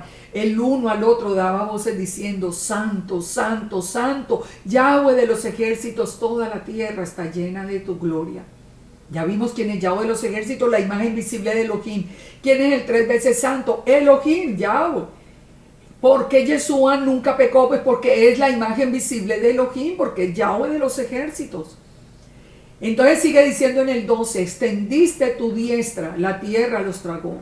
Condujiste en tu misericordia a este pueblo que redimiste, lo llevaste con tu poder a tu santa morada. Lo oirán los pueblos y temblarán, se apoderará dolor de la tierra de los filisteos. Entonces los caudillos de Edom se turbarán, a los valientes de Moab sobrecogerá temblor, se acobardarán todos los moradores de Canaán. Caiga sobre ellos temblor y espanto, a la grandeza de tu brazo enmudezcan como una piedra, hasta que haya pasado tu pueblo, oh Yahweh, hasta que haya pasado este pueblo que rescataste. Aquí está como el resumen de todo lo que pasó. Por su misericordia redimió al pueblo, lo mismo que hoy. ¿Cuándo va a oír el mundo con temor y temblor quién es el Eterno? Cuando ese segundo éxodo sea la realidad que el mundo va a ver. Entonces dice, tú los introducirás y los plantarás en el monte de tu heredad. Ese también es nuestro futuro. Una vez que atravesemos ese mar de cristales al final, el segundo éxodo, en el lugar de tu morada que tú has preparado, oh Yahweh, en el santuario de tus manos, Él tiene preparado para nosotros también la tierra prometida, la que heredaremos todos aquellos, esos del primer éxodo que fueron fieles a la palabra y que resucitarán en el día en que venga Yeshua, y nosotros los que sigamos fieles a Yeshua y a la Torah, como dice la misma escritura. Entonces dice el verso 18, Yahweh reinará eternamente y para siempre, porque Faraón entró cabalgando para sus carros y su gente de a caballo, y Yahweh hizo volver las aguas sobre ellos, mas los hijos de Israel pasaron en seco. Yahweh reinará eternamente y para siempre. Él es el único. ¿Dónde vamos a pasar la eternidad? En la Nueva Jerusalén, en la presencia misma de nuestro amado y poderoso Elohim.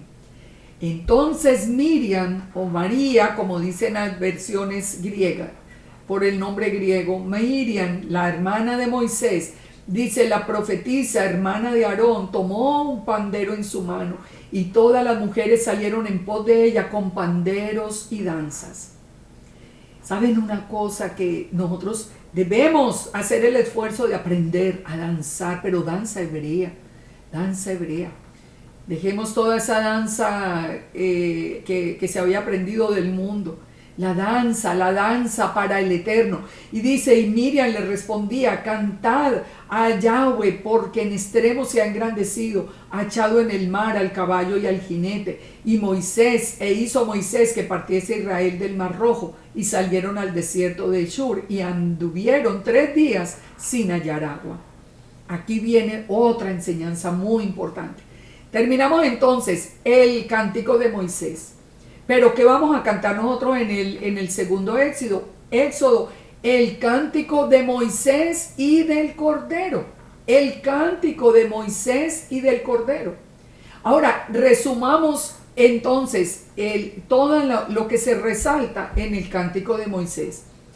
Que Yahweh es glorioso, que es triunfador, que es fuerza, que es salvación, que es guerrero, que Yahweh es su nombre, que Él es magnífico en santidad, que es temible, que hace maravillas, que es misericordioso, que Él es el Redentor, Él es el guía, reina para siempre y es el esposo de su heredad. Eso es lo que nos está diciendo la palabra en ese cántico de Moisés. Y en el segundo Éxodo que vamos a cantar, el cántico de Moisés y del Cordero, porque ya Yeshua ya vino, ya lo conocimos, entonces nos dice, vi también como un mar de vidrio mezclado con fuego, y a los que habían alcanzado la victoria sobre la bestia y la imagen, y su marca y el número de su nombre, en pie sobre el mar de vidrio, con las arpas de Dios. Espero con todo mi corazón, yo le pido siempre al Eterno que nunca me deje ir ni a derecha ni a izquierda, ni detrás de los hombres, ni que me importe la persecución, ni lo que digan. Y yo espero que muchos de ustedes se mantengan firmes para que un día cuando estemos allá frente al mar de cristal, nosotros estemos allí en pie con las arpas del Eterno, cantando el cántico de Moisés, siervo de Yahweh, y el cántico del Cordero, diciendo: grandes y maravillosas son tus obras, Señor Dios Todopoderoso. Justos y verdaderos son tus caminos, Rey de los santos. ¿Quién no te temerá, oh Señor, y glorificará tu nombre? Pues solo tú eres santo, por lo cual todas las naciones vendrán y te adorarán, porque tus juicios se han manifestado. Esto es lo que nosotros vamos a cantar en el segundo Éxodo. Pero se requiere de valor, porque dice que son los que vencieron a la bestia, a la imagen y al número de la bestia.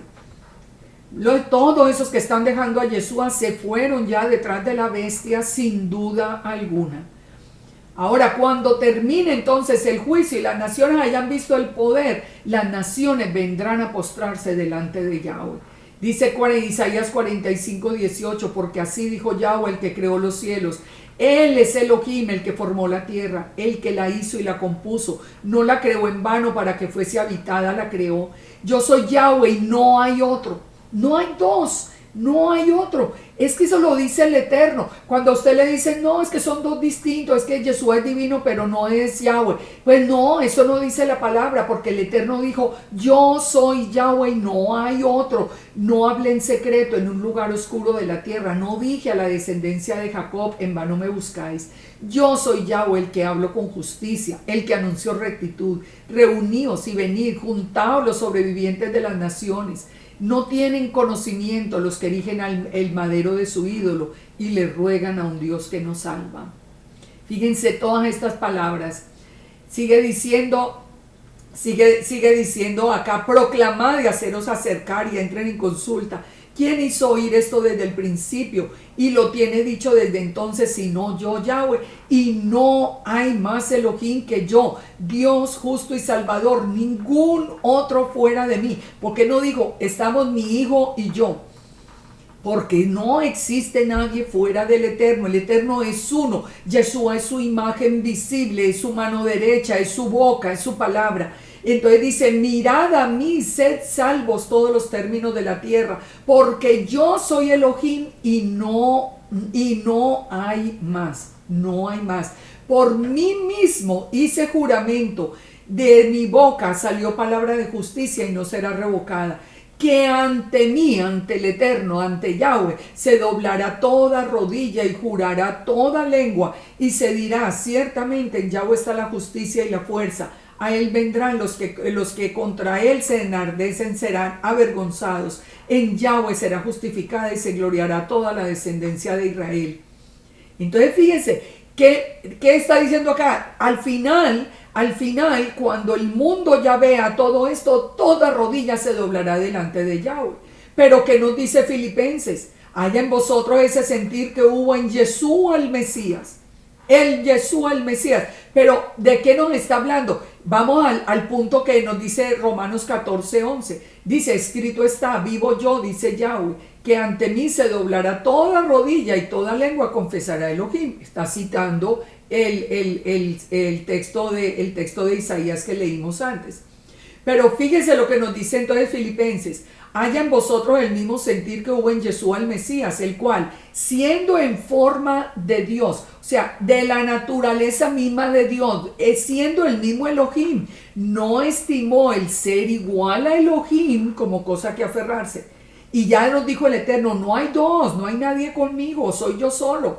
Entonces, ¿qué nos está diciendo? Que es la palabra de Elohim, la mano derecha, no es otro.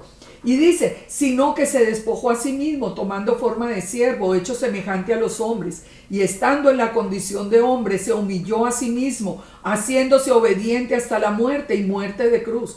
Él no dice que se despojó tomando la forma de siervo, cuando él era igual a Elohim.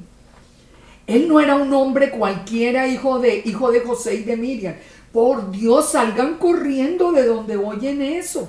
¿Cómo ustedes se van a perder la salvación por seguir? Como acabamos de leer, dice que no hay entendimiento en los que levantan estos ídolos. Usted levanta a su maestro como un ídolo diciéndole cosas tan absurdas como esta. ¿Cómo lo sigue? Cuando la palabra es muy clara para decir que él era en la forma de Elohim, él igual a Elohim mismo, su boca, su palabra, y dice, humilló hasta lo sumo. Por lo cual el Eterno lo exaltó y le dio un nombre sobre todo nombre, para que en el nombre de Yeshua se doble toda rodilla de los que están en los cielos y en la tierra y debajo de la tierra, y toda lengua confiese que Yeshua es Adonai, el Señor, para gloria del Dios Padre.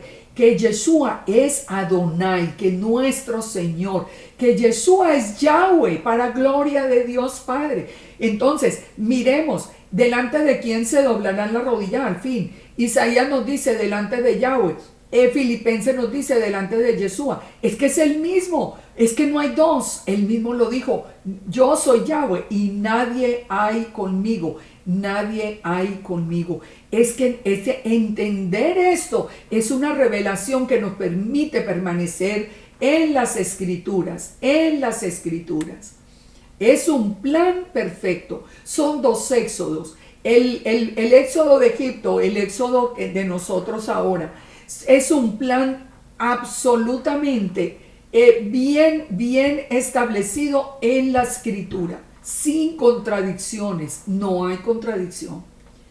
Vamos entonces a las aguas amargas. Acordémonos que acá dice que Moisés hizo que partieran del Mar Rojo y salieron al desierto de Shur y anduvieron 3 días por el desierto sin hallar agua. Y llegaron a Mara y no pudieron beber las aguas de Mara porque eran amargas. Por eso se le puso el nombre de Mara, que significa amargura. Entonces el pueblo murmuró contra Moisés y dijo, ¿qué hemos de beber? Y Moisés clamó al Eterno, y el Eterno le mostró un árbol y lo echó en las aguas, y las aguas se endulzaron, y allí les dio estatutos y ordenanzas, y allí los probó. Vamos hasta ahí primero. Fíjense esto, ellos acaban ya de salir al desierto. ¿Qué es lo primero que ellos van a entender acá? Ellos van a conocer la fuente de agua viva. Ellos van a conocer que ellos tienen que pasar por las aguas amargas, porque las aguas amargas va a ser más adelante en el Sinaí un mandamiento que ellos van a tener que aprender. Entonces, el Eterno hace que ellos tengan sed, no tienen agua, pero cuando llegan a Mara, que significa amargura, nos dice que las aguas eran amargas. ¿Por qué? O sea, el Eterno se equivocó, no sabía, no, les iba a enseñar el significado de las aguas amargas. ¿Qué puso el Eterno para que las aguas se endulzaran? Un madero, un árbol, dice allí, un madero. Es la misma palabra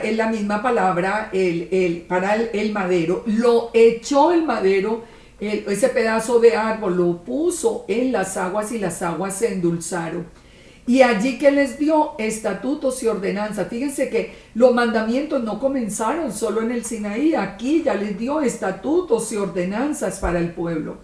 Una vez que pasaron, digamos, esa prueba, esa primera prueba de las aguas amargas. ¿Ellos podían tomar las aguas amargas? No. Si hubieran tomado las aguas amargas, pues todo el pueblo se enferma y se muere. Pero ¿cómo pudieron pasar? A través de Yeshua. Y esta es la lección que nosotros tenemos para hoy. Pero terminemos aquí primero el verso 26. Dijo, si oyereis, miren los estatutos y ordenanzas, y allí los probó, dice, y les dijo, si oyereis atentamente la voz de Yahweh tu Elohim, e hiciereis lo recto delante de sus ojos, y dieres oído a su mandamiento, y guardares los estatutos, ninguna enfermedad de las que envié a los egipcios te enviaré a ti, porque yo soy Yahweh tu sanador. Aquí es Yahweh Rafa, tu sanador. Aquí, ¿de qué nos está hablando? Esas aguas amargas, las aguas amargas, tal como después van a ser ordenadas en número 5, es la que se llama la ley de los celos. Entendámoslo y así vamos a entender más fácil lo que pasó acá. La ley de los celos era una ley de restauración y de reconciliación. Entonces, ¿de qué se trata el tema? Un hombre que sospecha que la mujer le es infiel, entonces la llevaba hasta el templo, le hacían tomar las aguas amargas, y el objetivo que tenía ese ritual era saber si la mujer en realidad era culpable o si la mujer era inocente. El proceso era que ella en el templo, delante de dos testigos, era forzada a beber las aguas amargas. El agua se mezclaba con polvo del suelo del tabernáculo, del templo, y la mujer debía tomar el agua. Si era libre de pecado y no había cometido adulterio, el agua no la dañaría. Pero si era culpable, las aguas harían que se le hinchara el vientre y le impedirían caminar y ser maldición en medio del pueblo. Entonces, a las maldiciones, la mujer respondía amén y se escribían en un libro que después se borraban con las aguas amargas. Entonces, ¿qué está pasando acá? En estas aguas amargas, el Eterno tenía que, como tenemos que cumplir toda la Torah, el Eterno tenía que hacer pasar a ese pueblo por las aguas amargas porque ellos habían sido infieles con los dioses de Egipto. Eso lo sabemos, eso lo vemos. Entonces, ¿qué fue lo que les enseñó que era el método para ellos poder? Ellos no podían endulzar las aguas, lo único que la podía endulzar era el madero. El madero. Fíjense esto, el Mesías, recordemos esto, que el Mesías fue inmolado desde el principio del mundo. Yeshua fue inmolado desde el principio del mundo. Nos dice Apocalipsis 13:8. Dice, y lo adoraron todos los moradores de la tierra cuyos nombres no estaban escritos en el libro de la vida del Cordero, que fue inmolado desde el principio del mundo. Que él dice que todos los que siguieron a la bestia fueron los que no estaban escritos en el libro de la vida del Cordero, inmolado desde el principio del mundo. Entonces, fíjese, ¿qué es lo que nos está enseñando acá? Yeshua fue inmolado desde el principio del mundo. Lo sabemos cuando Adán y Eva pecaron, ellos son cubiertos con la piel de ese cordero que fue inmolado para cubrir el pecado. Ahora, en las aguas amargas a la salida de Egipto, el madero endulza las aguas. Es la presencia del madero la que les permite a ellos tomar las aguas y no morir, sino seguir su camino. ¿Y qué pasó cuando vino Yeshua a morir por las ovejas de Israel? También Yeshua, de acuerdo a Juan 19:28, dice que dijo, tengo sed, dijo, para que la escritura se cumpliese. ¿Cuál escritura? La de las aguas amargas. Dijo, tengo sed. Y le pasaron una vasija llena de vinagre. Entonces empaparon en vinagre la esponja y poniéndola en un hisopo se la acercaron a la boca. Cuando Yeshua tomó el vinagre, dijo, consumado es. Ahí fue cuando él dice, Gomer, estoy muriendo por Gomer. E inclinó la cabeza y entregó el espíritu y murió. ¿Quién es Gomer? Que significa consumado. La esposa de Oseas, que es la mujer prostituta que el Eterno le ordenó a Oseas que se casara con ella y que representa a la casa de Israel en pecado. ¿Quién pasaba allí en el madero? En el madero Yeshua estaba muriendo por usted y por mí. Estaba muriendo por nosotros, por toda la casa de Israel. Estaba muriendo por todos los que habíamos dejado, por toda la casa que había abandonado su naturaleza y su identidad israelita y la Torá. Y entonces, ¿por qué tomó las aguas amargas? Por nosotros, las tomó por nosotros. Nosotros hubiéramos tenido que estar en ese madero, hubiéramos tenido que tomar las aguas amargas, hubiéramos muerto. Yeshua, como Yeshua no hizo pecado, pero como nos estaba representando a nosotros, al tomar las aguas amargas, ¿qué pasó? Murió. Recuerden, número 5 dice, si la mujer era inocente, nada pasaba, pero si no, la mujer moría. Así que ¿qué es lo que a nosotros hoy nos permite pasar las aguas amargas? Que Yeshua las tomó por nosotros, como en el primer Éxodo, el madero endulzó también las aguas. ¿Y qué va a pasar en el futuro? ¿Qué va a pasar en el futuro? Bien, vuelven las aguas amargas, Apocalipsis 8, 10, 11. El tercer ángel tocó la trompeta y cayó del cielo una gran estrella ardiendo como antorcha y cayó sobre la tercera parte de los ríos y sobre las fuentes de las aguas, y el nombre de la estrella es ajenjo, y las aguas se volvieron amargas. Entonces, ¿qué pasa? Que el mundo va a tener que pasar por esas aguas amargas, pero los que tengamos a Yeshua en nuestra vida, Él la toma por nosotros. Este madero endulzará esa prueba. Por eso dejar a Yeshua es una locura, es una locura, es una insensatez absoluta. Decir que Yeshua es un hombre cualquiera, hijo de José y de Miriam, es la absoluta ceguera e insensatez que puede tener una persona. Porque es que un hombre, ¿cómo puede tomar las aguas amargas? ¿Cómo las puede tomar y vivir? Eso es imposible. Entonces, fíjese, volviendo acá, en Mara se dieron mandamientos y estatutos. Mandamientos y estatutos. ¿Y qué pasó? Ya redimidos por el madero, reciben los mandamientos, reciben los estatutos. Y ahora dice que siguieron adelante y llegaron a Elim, donde había 12 fuentes de aguas y 70 palmeras, y acamparon allí junto a las aguas. Esto no es muy significativo. ¿Cuántas fuentes de agua? 12. Las 12 tribus de Israel. Las fuentes del agua del agua para el mundo. Y 70 palmeras. ¿Qué representa 70? Las naciones. Las 12 tribus de Israel dándole de beber a las naciones. ¿Cuándo va a pasar eso? En el milenio. En el milenio. En el milenio va a ser ese Elim, cuando ya nosotros pasamos la prueba de las aguas amargas y todo, ya en la tercera prueba de aguas amargas, como acabamos de ver en Apocalipsis, entonces ya esas 12 tribus que hoy se están levantando van a llegar allí y van a ser como 12 fuentes de agua que le dan de beber a todas las 70, las naciones del mundo. 12 fuentes, las 12 tribus de Israel. Allí lo pueden ver ustedes, de el Moisés poniendo el madero en las aguas, y ya finalmente regresando entonces hasta Elim, donde sería de bendición a todas las naciones. Vamos entonces al capítulo 16 de Shemot, o de Éxodo. Éxodo 16:1. Partió luego de Elim toda la congregación de los hijos de Israel y vino al desierto de Sin, que está entre Elim y Sinaí, a los 15 días del segundo mes, después de que salieron de la tierra de Egipto. Fíjense acá, a los 15 días del segundo mes, después de que salieron de la tierra de Egipto. Y toda la congregación de los hijos de Israel murmuró contra Moisés y Aarón en el desierto, y le decían los hijos de Israel: era mejor que hubiéramos muerto por mano del Eterno en tierra de Egipto, cuando nos sentábamos a las ollas de carne, cuando comíamos pan hasta saciarnos, pues nos habéis sacado a este desierto para matar de hambre a toda esta multitud.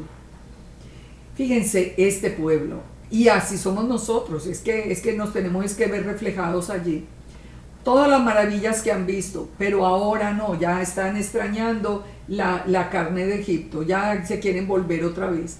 ¿Cuándo ocurrió esto? El día 15 del segundo mes.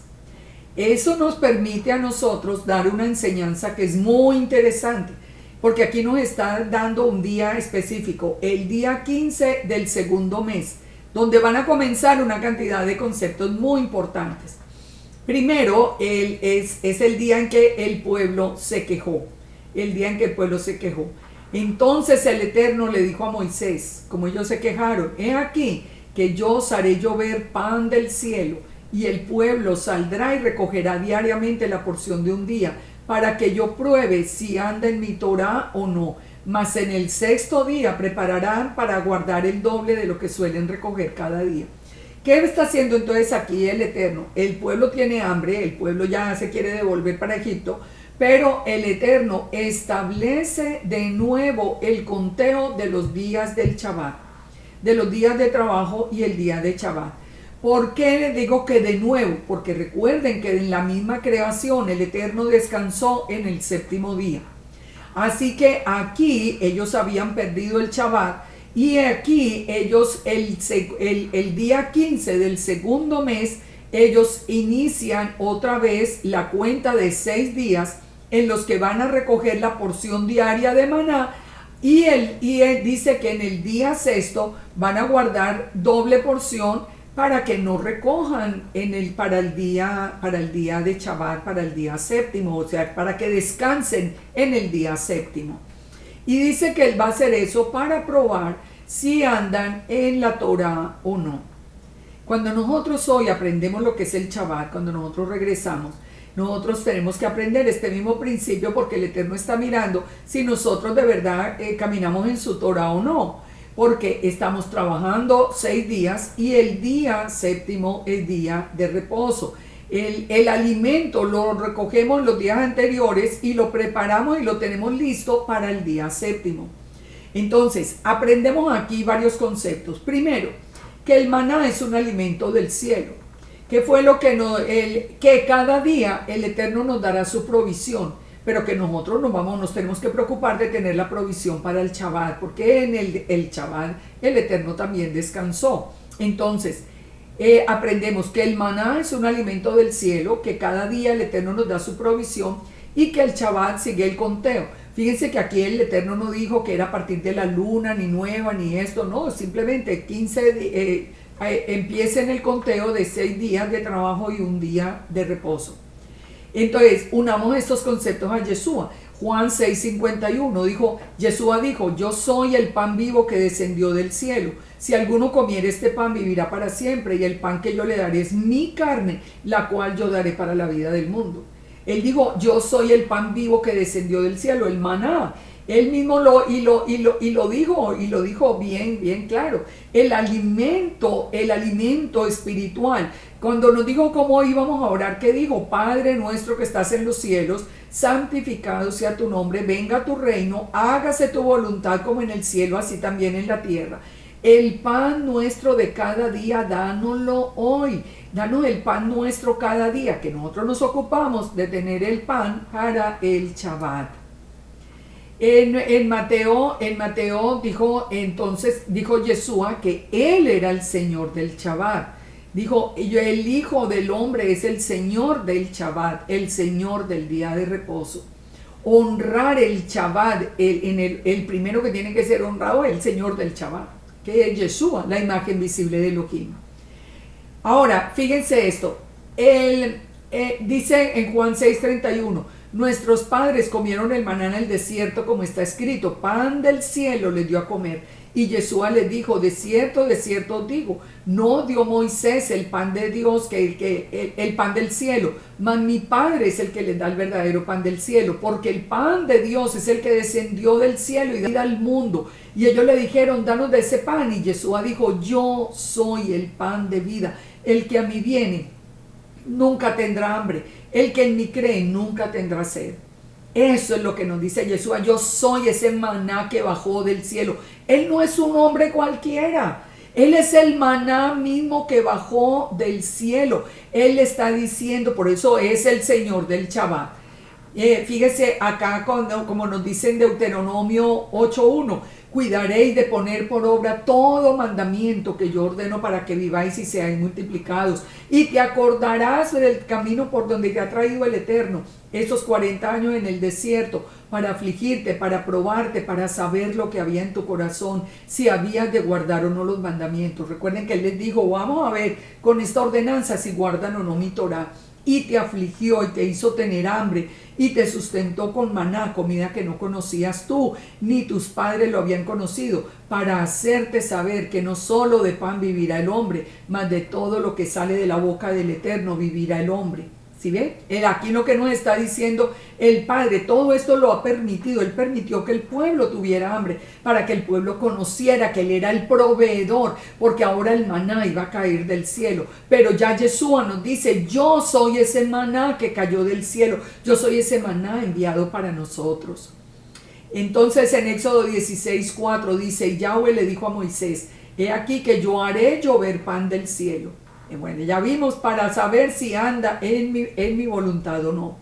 Entonces dijeron Moisés y Aarón a todos los hijos de Israel, en la tarde sabréis que Yahweh que os ha sacado de la tierra de Egipto, y en la mañana veréis la gloria de Yahweh. Pongan atención a esto.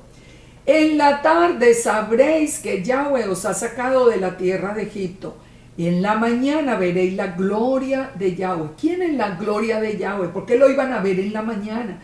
Ellos en ese día estaban murmurando porque no tenían que comer, porque Él ha oído vuestras murmuraciones contra Yahweh, porque nosotros, ¿qué somos para que vosotros murmuréis contra nosotros?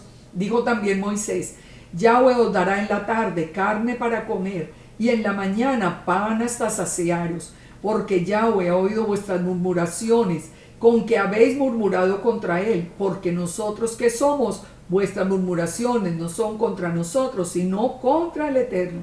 Entonces, en la tarde, ¿quién iba a enviar esa carne de codorniz? Era el Eterno. Pero en la mañana ellos verían la gloria del Eterno. ¿Y qué era lo que iban a recibir? El pan del cielo.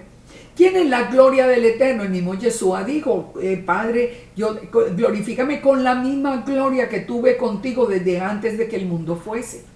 Desde Yeshua es eterno, es la gloria de Yahweh. ¿Por qué lo iban a ver en la mañana? Porque en la mañana iban a ver el pan. Y Yeshua dijo, yo soy ese pan que bajó del cielo, yo soy ese maná que cayó yo soy ese pan del cielo.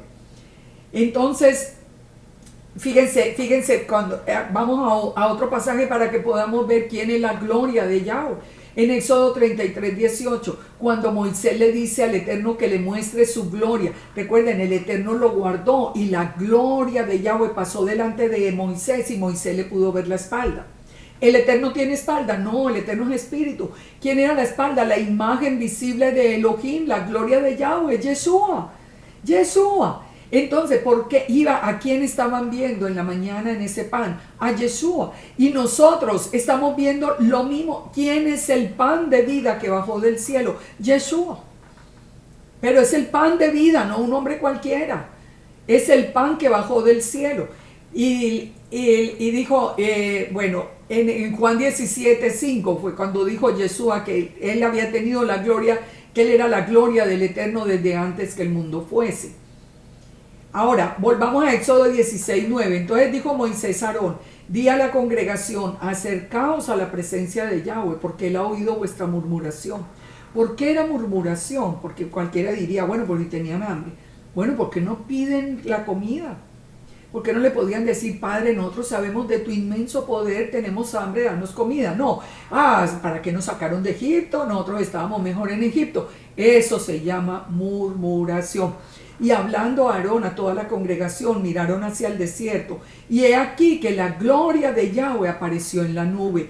Y Yahweh habló a Moisés diciendo, he oído la murmuración de los hijos de Israel, háblales y diles, al caer la tarde comeréis carne y por la mañana os saciaréis de pan y sabréis que yo soy Yahweh vuestro Elohim.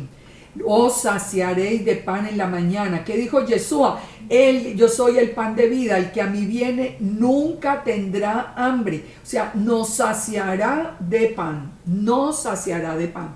Y venida la tarde subieron codornices que cubrieron el campamento, y por la mañana descendió rocío en derredor del campamento. Y cuando el rocío cesó de descender, he aquí sobre la faz del desierto una cosa menuda, redonda, menuda como escarcha sobre la tierra. Ustedes se imaginan eso tan hermoso. El Padre, para que no se ensuciara el maná, hizo caer un rocío, goticas de agua, y encima de las goticas de agua el maná. El maná. Él es en exceso el amor, la misericordia, el cuidado, la protección. Y viéndolo los hijos de Israel se dijeron, ¿eso qué es? Porque no sabían qué era. Moisés les dijo, es el pan que Yahweh os da para comer. Esto es lo que Yahweh ha mandado. Recojan cada uno lo que pueda comer, un gomer por cabeza. Conforme al número de vuestras personas tomaréis para los que están en la cada tienda. Y los hijos de Israel lo hicieron así, recogieron unos más, unos menos, y lo medían por gomer, que es una medida. Y no sobró al que había recogido mucho, ni faltó al que había recogido poco. Cada uno recogió conforme a lo que había de comer. Y les dijo Moisés, ninguno deje nada para mañana. Mas ellos no obedecieron, sino que lo dejaron para mañana, y se llenó de gusanos. Que nos habla, la misericordia del Eterno son nuevas cada día. Nosotros no tenemos que poner, almacenar para acá, almacenar para allá. No, la misericordia del Eterno es nueva cada día. Es cada día trae su propio afán. El Eterno quiere que nosotros caminemos en la presencia, en obediencia, en amor con Él, pero día tras día, día tras día, día tras día.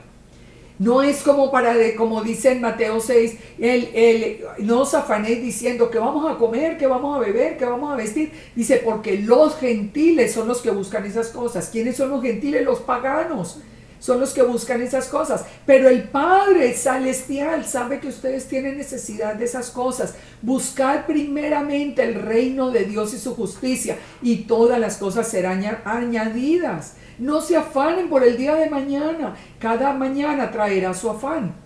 Entonces fíjense, todo esto aplíquenlo a sus vidas. Paren un momento, aplíquenlo a sus vidas.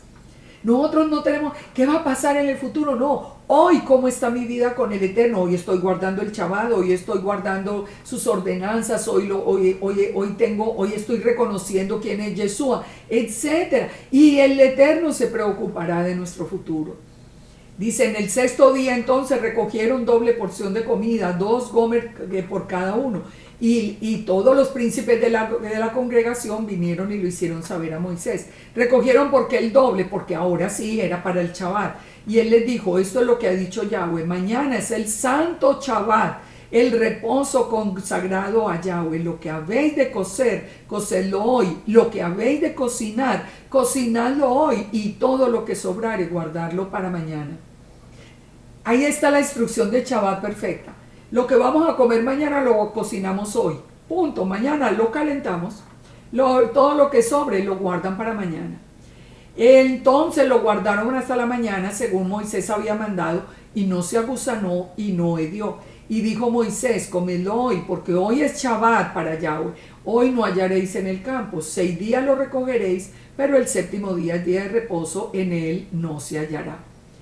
Ahora, pero como siempre están los que no creen a la palabra, dice que aconteció que algunos del pueblo salieron en el séptimo día a recoger maná y no lo hallaron. Y el Eterno le dijo a Moisés, ¿hasta cuándo no quieren guardar mis mandamientos y leyes? ¿Pero por qué no me creen? Dice el Eterno. Y el Eterno dijo a Moisés, ¿hasta cuándo no queréis guardar mis mandamientos? Mirad que Yahweh os dio el día de reposo, y en ese sexto día se toma el pan para 2 días. Esté cada uno en su lugar, nadie salga de él en el séptimo día. Y así el pueblo reposó en el séptimo día. Y la casa de Israel lo llamó maná, y era como semilla de culantro blanco, y su sabor como el de hojuelas de miel. ¿Saben una cosa? Aquí es donde nosotros entendemos que el Shabbat es la puerta de entrada a la Torah. Una persona que no ha entrado en la dimensión del Shabbat es una persona que todavía no puede guardar la Torah. Cuando entiende por fin el Shabbat, dio el paso y entró. es el día de reposo. Ahora, la casa de Israel lo llamó maná, lo llamó maná. Saben, nos dice después que hasta tortas de maná hacían. Y dijo Moisés: esto es lo que Yahweh los ha mandado: llenad un gomer de él y guardadlo para vuestros descendientes, a fin de que vean el pan que yo lo di a comer en el desierto, cuando yo os saqué de la tierra de Egipto. Lo guardaron. ¿Dónde guardaron ese maná? Recuerde que lo guardaron, estaba en el tabernáculo. Y dijo Moisés a Aarón: tomad una vasija y pon en ella un gomer de maná y ponlo delante de Yahweh para que sea guardado para los descendientes. Y Aarón lo puso delante del testimonio para guardarlo. En el arca del testimonio lo guardaron. Y así comieron los hijos de Israel maná 40 años hasta que llegaron a la tierra habitada. Maná comieron hasta que llegaron a los límites de la tierra de Canaán. Y un gomer es la 10ª parte de un efa. Ahora, vamos entonces a Éxodo 17. Dice: toda la congregación de los hijos de Israel partió del desierto de Sin por sus jornadas, conforme al mandamiento de Yahweh, y acamparon en Refidim, y no había agua para que el pueblo bebiese. Y altercó el pueblo con Moisés y dijeron: danos agua para que bebamos. Y Moisés les dijo: ¿por qué altercáis conmigo? ¿Por qué tentáis a Yahweh? De nuevo, en lugar de pedirle al Eterno, entonces se vinieron fue a protestarle a Moisés, a murmurar. Miren, la murmuración es el peor pecado. Esto es el peor pecado. Y fíjense que lo que nos dice también, y lo vamos a ver, que cuando el pueblo murmura siempre aparece un Amalek. Así que el pueblo tuvo sed y murmuró contra Moisés y dijo: ¿por qué nos hiciste subir de Egipto otra vez? Siempre acordándose de Egipto. Entonces clamó Moisés al Eterno diciendo: ¿qué voy a hacer con este pueblo? Dentro de poco me apedrearán. Dentro de poco. Fíjense, así somos nosotros. Entonces el Eterno le dijo a Moisés: pasa delante del pueblo, toma contigo a los ancianos de Israel, y toma en tu mano tu vara con que golpeaste al río, y ve. Y he aquí que yo estaré delante de ti, sobre la peña en Horeb, y golpearás la peña, y saldrán de ellas aguas, y beberá el pueblo. Y Moisés así lo hizo. Aquí viene la peña de Horeb. Vamos a ver toda la enseñanza. Llamó el nombre de aquel lugar Masá y Meriba por la rencilla de los hijos de Israel y porque tentaron al Eterno diciendo: ¿está Yahweh entre nosotros? De verdad que el pueblo es tan duro para aprender. El Salmo 95:6 que nos dice: venid, adoremos y postrémonos. Arrodillémonos delante de Yahweh nuestro Hacedor, porque Él es nuestro Elohim, nosotros el pueblo de su prado y ovejas de su mano. Si oyes hoy su voz, no endurezcáis su corazón como en Meriba, como en el día de Masá en el desierto, donde me tentaron vuestros padres, me probaron y vieron mis obras.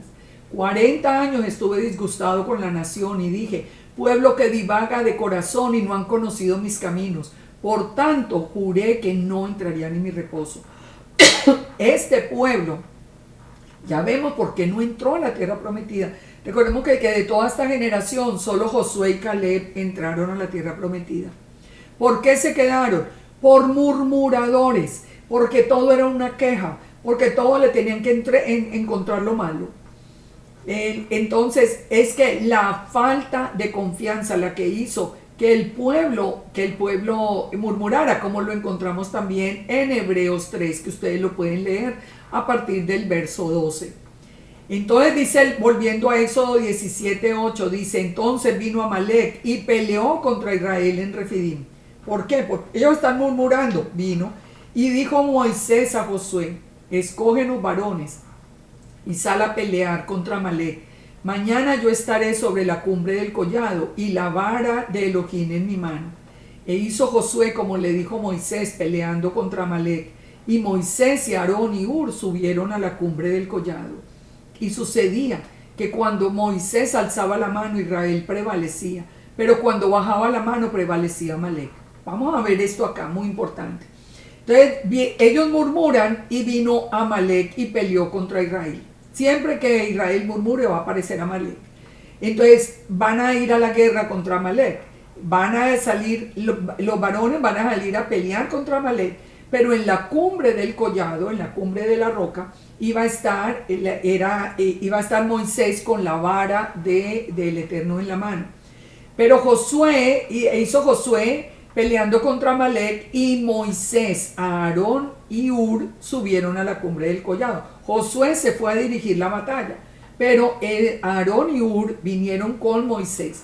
Moisés alzaba la mano, alzaba la vara, y Israel prevalecía, pero cuando bajaba la mano, entonces era Amalek el que tomaba el control de la guerra. Pero las manos de Moisés se cansaban, por lo que tomaron una piedra y la pusieron debajo de él y se sentó sobre ella. Y Aarón y Hur sostenían sus manos, el uno de un lado y el otro de otro, y así hubo en sus manos firmeza hasta que se puso el sol. Esto pasa también en la vida nuestra. Cuando nosotros tenemos estamos, digamos, con la vara de Elohim, cuando tenemos la palabra de Elohim en nuestra mano, en nuestro corazón, en nuestra boca, entonces nosotros prevalecemos. Hay una respuesta de parte del Eterno, pero cuando nos cansamos y desfallecemos es cuando aparece Amalek ganando la batalla. ¿Qué necesitamos? Apoyarnos los unos a los otros, levantarnos los brazos, animarnos con palabras, animarnos. Por eso la congregación es tan importante. Tener un grupo, tener una congregación es definitivo, porque nos vamos levantando los unos a los otros los brazos. Y Josué deshizo a Amalek y a su pueblo a filo de espada. ¿Por qué? Porque le sostuvieron los brazos a Moisés hasta que cayó el sol y finalmente ganaron. Y Yahweh le dijo a Moisés: escribe esto para memoria en un libro, y di a Josué que raeré del todo la memoria de Amalek de debajo del cielo. Y Moisés edificó un altar y llamó su nombre Yud-Heh-Vav-Heh Nissi, nuestro estandarte. Y dijo: por cuanto la mano de Amalek se levantó contra el trono de Yahweh, Yahweh tendrá guerra con Amalek de generación en generación. Entonces, fíjense, miremos acá esto que es muy importante. Moisés está parado, voy a ponerlo acá un poquito más grande para que ustedes lo vean. Moisés está parado sobre la roca, pero la palabra para esa piedra o esa roca es la palabra Eben, que significa padre e hijo. Eben. Eben está formada por la palabra Ab, que significa padre, y Ben, que significa hijo. ¿Qué quiere decir esto? Cuando nosotros estamos apoyados en el Padre y el Hijo, que son un ejad, nosotros ganamos la batalla, o el Eterno, mejor dicho, gana la batalla por nosotros. Pero cuando nosotros desfallecemos y nos salimos de esa protección, es Amalek el que prevalece. Esto no es una coincidencia. En hebreo, esa palabra Eben, que resume al Padre y al Hijo, no es una coincidencia con todo lo que estamos enseñando. El mismo Yeshua dijo: creedme que yo estoy en el Padre y el Padre en mí. Y si no, cree por las obras mismas. Fíjense, por las obras estamos haciendo lo mismo. Isaías 28:16 nos dice: he aquí, dice Yahweh el Señor, que he puesto en Sión una piedra probada, angular, preciosa, de cimiento estable. El que creyere no se apresure. ¿Quién es esa piedra angular? Yeshua. Quite a Yeshua de la escritura y verá cómo todo queda sin sentido. Zacarías 13:8, cuando habla de Josué como el sumo sacerdote y los varones simbólicos, dice: he aquí que yo traigo a mi siervo el renuevo. ¿Quién es el renuevo? Es el Yeshua. He aquí la piedra que puse delante de Josué, la piedra que tiene 7 ojos. He aquí que yo grabaré el nombre de Yahweh de los ejércitos y quitaré del pecado de la tierra en un día. ¿Quién es Yahweh de los ejércitos? Ya lo vimos, Yeshua. ¿Quién quitó el pecado en un día? Yeshua. ¿Quién es esa piedra, la que tiene 7 ojos? Yeshua. ¿Por qué lo sabemos? Porque en Apocalipsis nos dice que el cordero tenía los 7 ojos, del que nos está hablando aquí el profeta Zacarías. Fíjese, a José que se le había prometido que a José sería siempre fortalecido por las manos del fuerte de Jacob, por la roca de Israel. ¿Quién es el que guarda a José? Yeshua. En segunda de Samuel, vive Yahweh y bendita sea mi roca y engrandecido el Dios de mi salvación. El Eterno es la roca, Yeshua es la roca, porque son uno. Daniel 2:35, fueron desmenuzados hablando de los reinos. Al final, ¿quién es el que finalmente los hiere y termina con todos los reinos de la tierra? La piedra que hirió a la imagen, que fue hecha un gran monte que llenó toda la tierra. Yeshua viene como si fuera una piedra, pero se vuelve un gran monte porque tiene absoluto poder. Entonces, ¿quién era la piedra que sostenía a Moisés en la batalla? El Padre y el Hijo.